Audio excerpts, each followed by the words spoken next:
Wrong again there.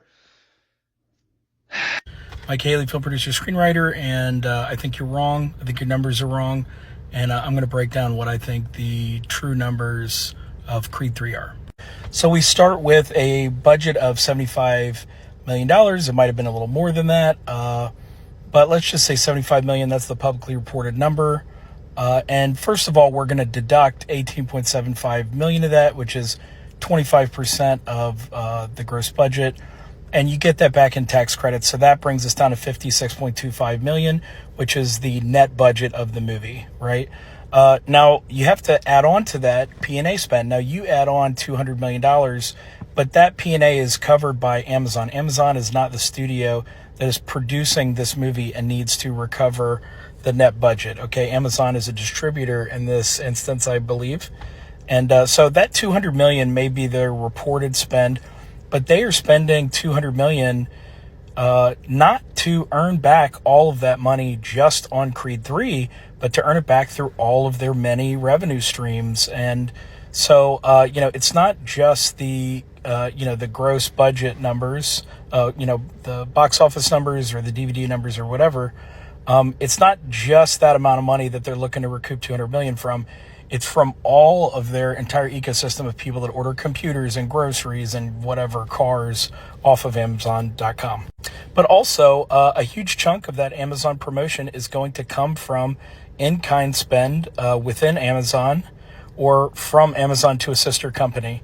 So it's not really a hard cost that has to be recovered. So, for instance, Amazon can go into its own ecosystem and, they might pay $100 million for all the display ads and the bumpers before movies on Amazon Prime and all of the stuff that would be a considerable spend if it was the studio buying that placement directly, but it's not. It's Amazon, basically taking money from one hand and moving it to another. So it's not a hard cost that has to be recouped. Now, I've put $40 million in here as P&A. I think that's a fair number. I think the studio spent something on P&A, but it wasn't zero. But I don't think that the cost that has to be recovered is $200 million. I think $40 million is a pretty fair number, which that brings us to $96.25 million, which is around what I think the true, cost that the revenues of the movie need to cover in order to get in the black. Now, the worldwide gross of the movie is $275,248,615. So you get to keep about half of that, 50% of the worldwide gross. So that would bring the theatrical revenue to the studio to $137,624,307. Subtract from that our cost to recover, which is $96,250,000, and we are left over with $41,374,000 and $307 in net profit. That's just from theatrical. So this movie is profitable just from the theatrical, and that is the goal of every studio that makes a movie. They want to recoup all of their costs in the first window, which is the theatrical window. But wait, there's so much more.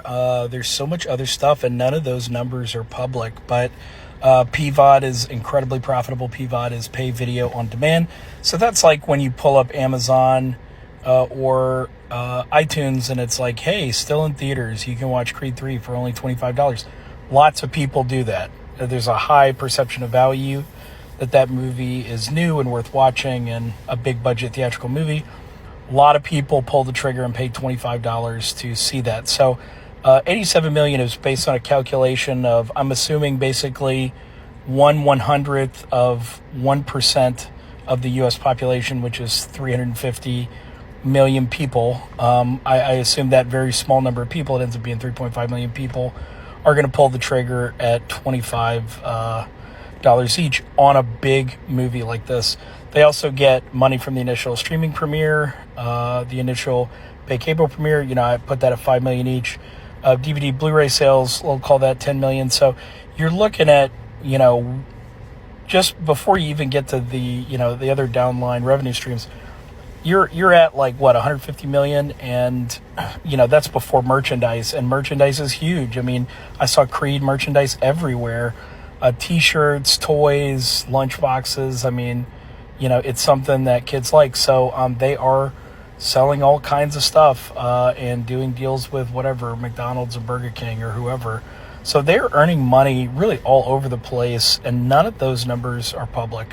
So look, there's a reason the trades are all saying that Creed 3 is profitable. They're right. I mean, anytime you can spend $1 and earn back $2.5, like, that is a very successful business adventure.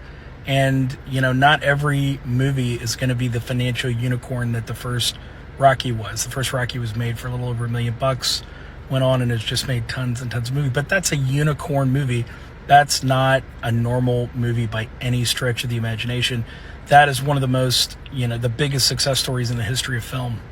But the first Rocky aside, look, like, Creed 3 is a hit, a big hit that basically every studio would want anytime they can get it. Would they rather a movie that made $1 billion?